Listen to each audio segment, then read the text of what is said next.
नमस्कार साथीहरू, तपाईलाई पोलिटिकल स्पेक्टेकलमा स्वागत छ।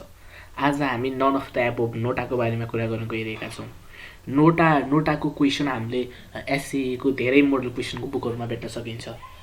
त्यहाँ के क्वेसन हुन्छ त भन्दाखेरि नेपालमा नोटा प्र्याक्टिस गर्यो भने त्यसको एडभान्टेज र डिसएडभान्टेज के हुनसक्छ भन्ने क्वेसन हुन्छ। त्यसैले हामीले नोटाको बारेमा विस्तृत चर्चा गर्न गइरहेका छौँ। आऊ हामी आफ्नो टपिकमा छिरौँ। इन्ट्रोडक्सन। नोटा भनेको के हो त? NOTA is a option provided to voters in case they don't want to cast vote to any candidates or party participating in the election. भन्नाले के हो नोटा भनेको? के हो भन्दाखेरि यो एउटा अप्सन हो जुन चाहिँ भोटरहरूलाई प्रोभाइड गरिरहेको हुन्छ। कुनै पार्टी कुनै क्यान्डिडेटहरू कोही पनि मन परेन र म कसैलाई पनि भोट दिन्न, त्यही पनि मलाई भोट दिन छ भन्ने त्यस्तो उसहरू हुन्छ नि। त्यस्तो सिटिजनहरूको लागि नोटा भन्ने नन अफ द एबोभ भन्ने अप्सन प्रोभाइड गरिरहेको हुन्छ। यो अप्सन चाहिँ हाम्रो कन्ट्रीमा प्र्याक्टिस गरिँदैन। यस्तो खाले नोटा भन्ने चाहिँ हाम्रो कन्ट्रीमा प्र्याक्टिस गरिँदैन। यस्तो सिस्टम भन्दा पनि यस्तो भोटिङ अप्सन चाहिँ युएस र युके जस्तो देशहरूमा छ। एडभान्टेज। त्यसो भने के हुनसक्छ त एडभान्टेजेसको नेपालमा प्र्याक्टिस गर्दाखेरि? True spirit of democracy can be seen and practised where voters can have option to reject the candidate. के हुन्छ त भन्दाखेरि ट्रु स्पिरिट अफ डेमोक्रेसी डेमोक्रेसीको ट्रु स्पिरिट कि मलाई के मनपर्छ भन्ने हुन्छ नि, त्यसलाई म भोट दिन्छु भन्ने त्यस्तो ट्रु स्पिरिट चाहिँ प्र्याक्टिस गर्न पाइन्छ। अब अहिले भोट गर्न गयो भने चाहिँ के हुन्छ त, हामीले अब एउटालाई त भोट दिनै पर्छ। अनि हामीले लेसर इभिल भन्ने भन्छ नि, भोट द लेसर इभिल भन्ने त्यस्तो भोट गर्छौँ हामीले त्यसरी। त्यही भएर अब कुनै मान्छेलाई कसैलाई पनि भोट दिन छैन भने चाहिँ त्यसले त्यो क्यान्डिडेटलाई रिजेक्ट गर्न पाउँछ। यसलाई नन अफ द एबोभमा भोट दिएर होइन। अब अर्को के हुन्छ त? People's participation in election will increase. The people who don't participate in voting process due to their unwillingness towards casting vote to candidate will also participate. भने के हुन्छ त भन्दाखेरि पिपलको पार्टिसिपेसन बढ्छ। भोट टर्नआउट हुन्छ नि, भोटको टर्नआउट पनि बढ्छ। किन भन्दाखेरि त कति मान्छे हुन्छन् जसले चाहिँ अब वाक्क लगाइसकेका हुन्छ क्यान्डिडेटहरू देखेर अनि उनीहरूले भोटै दिँदैनन्। हो त्यस्तो मान्छेले पनि ल हामीले अब चाहिँ भोट दिन पाउँछ भने नन अफ द एबोभमा भोट दिन पनि जान्छ। त्यसले गर्दा के हुन्छ त भोट पर्सेन्टेज बढ्छ त्यसको। Actual mandate of the public can be obtained. It can indicate the dissatisfaction of public towards the candidates. के हुन्छ त भन्दाखेरि एक्चुअल म्यान्डेट के पब्लिकको एक्चुअल म्यान्डेट के हो त त्यो पनि अब्टेन गर्न सकिन्छ। पब्लिकको के हो रोजाइ हो त भनेर। किन भन्दाखेरि पहिला त के हुन्थ्यो त, भोट गर्न गयो, भोट गर्न जानुपर्छ भन्ने थाहा हुन्छ नि उनीहरूलाई। त्यो भोट गर्न गयो अब क्यार नि त अब उसलाई मन नपरे पनि एउटालाई त भोट हाल्नु पर्थ्यो नि त। तर नन अफ द एबोभ भयो भने के हुन्छ त, मन नपरेकोलाई भोट हाल्नु पर्दैन। यस्तो भएपछि के हुन्छ त, ल यो पब्लिकले यसलाई मन पराउँदो रहेछ, पब्लिकले यहाँबाट पब्लिक कति खुसी छ त त्यो नेतासित त्यो क्यान्डिडेटसित भन्ने थाहा पाइन्छ। रियल म्यान्डेट थाहा पाइन्छ पब्लिकको होइन। अनि कि leaders will be accountable towards the public भनेको अब लिडर पनि के हुन्छ त भन्दाखेरि अब यस्तो डिससेटिस्फ्याक्सन नै हुन्छ नि, एउटा देखाउनै मिल्ने तरिकाले अप्सन आयो भने लिडरहरू पनि अलि बढी एकाउन्टेबल हुन्छन् पब्लिकतिर। यो चाहिँ यसको एडभान्टेजेस हुन्छ। अहिलेसम्म हेर्दाखेरि चाहिँ के तपाईँहरू सबैलाई के लाग्न सक्छ भन्दा नोटाको केही पनि डिसएडभान्टेजै छैन होला जस्तो लाग्न सक्छ।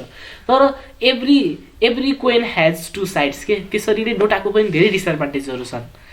नोटाको एडभान्टेज भन्दा पनि डिसएडभान्टेजहरू पनि धेरै छन्। डिसएडभान्टेजेस फर प्र्याक्टिसिङ इन नेपालमा प्र्याक्टिस गर्दाखेरि त कस्तो डिसएडभान्टेज आउन सक्छ त भन्दाखेरि in some nation when NOTA is practice there is a provision for re-election if NOTA get majority है। नोटाले मेजोरिटी पायो भन्नाले अब नोटाको भोट अरू क्यान्डिडेटको भन्दा पनि बढी भयो कि अब नोटाले जित्यो इलेक्सन, नोटामा 50% भन्दा बढी भोट खस्यो भने रिइलेक्सन गर्ने भन्ने पनि त्यस्तो कुनै देशहरूमा छ होइन। यस्तो भयो भने त के हुन्छ त भन्दाखेरि यस्तो सिचुएसन नेपालमा प्र्याक्टिस गर्दा र नेपालमा पनि यस्तै प्रोभिजन ल्याइयो भने के हुन्छ त भन्दाखेरि यहाँ पनि रिइलेक्सनको सिचुएसन आउन सक्छ। रिइलेक्सनको सिचुएसन आयो भने के हुन्छ, इलेक्सन गर्नुपर्छ, स्टेटको क्यापिटल जान्छ, अनि गभर्मेन्ट फर्म हुनमा डिले हुन्छ होइन। अनि त्यस्तो भएको हुनाले पनि रिइलेक्सन राम्रो हुँदैन। त्यही भएर पनि यहाँ नोटाको एउटा डिसएडभान्टेज रिइलेक्सन हुनसक्छ होइन। अनि स्टेबिलिटी रहेन नि त देशमा रिइलेक्सन भएको भइ गर्दाखेरि। त्यही भएर पनि यहाँनिर नोटा डिसएडभान्टेजेस हुन्छ। अनि in context of under develop countries like Nepal है, हाम्रो जस्तो अन्डर डेभलप कन्ट्री नेपालमा प्र्याक्टिस गर्दा के हुन्छ भन्दाखेरि due to majority of uneducated citizen the system may not be applicable or practical. के हुन्छ भन्दाखेरि मेजोरिटी अफ सिटिजनहरू अनएजुकेटेड हुन्छन् होइन, अनअवेर हुन्छन् यो सिस्टमले के गर्न सक्छ भन्ने। अनि उनीहरूलाई केही पनि थाहा नभएपछि त्यो प्र्याक्टिकलै हुँदैन कि हाम्रो देशको लागि नोटा भन्ने प्र्याक्टिकलै हुँदैन।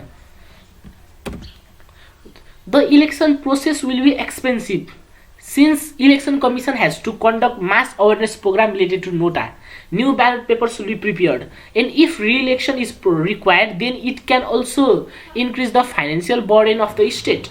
के हुन्छ त भन्दाखेरि इलेक्सन प्रोसेस एक्सपेन्सिभ हुन जान्छ, किन भन्दाखेरि त अब मास अवेरनेस प्रोग्रामहरू उस गर्नुपर्छ, नोटाको रिलेटेडली कन्डक्ट गर्नुपर्छ। किन भन्दा अब सिटिजनलाई केही पनि थाहा छैन त मास अवेरनेस प्रोग्रामहरू कन्डक्ट गर्नुपर्छन्, धेरै ह्युमन रिसोर्सहरू चाहिन्छ हैन, अनि धेरै पेपरहरू प्याम्पलेटहरू चाहिन्छ। यसले गर्दाखेरि के हुन्छ त एक्सपेन्स बढ्छ स्टेटको। अनि न्यू ब्यालेट पेपरहरू प्रिपेयर गर्नुपर्छ नोटाको अप्सन राखेर, त्यसले पनि एक्सपेन्स बढ्छ।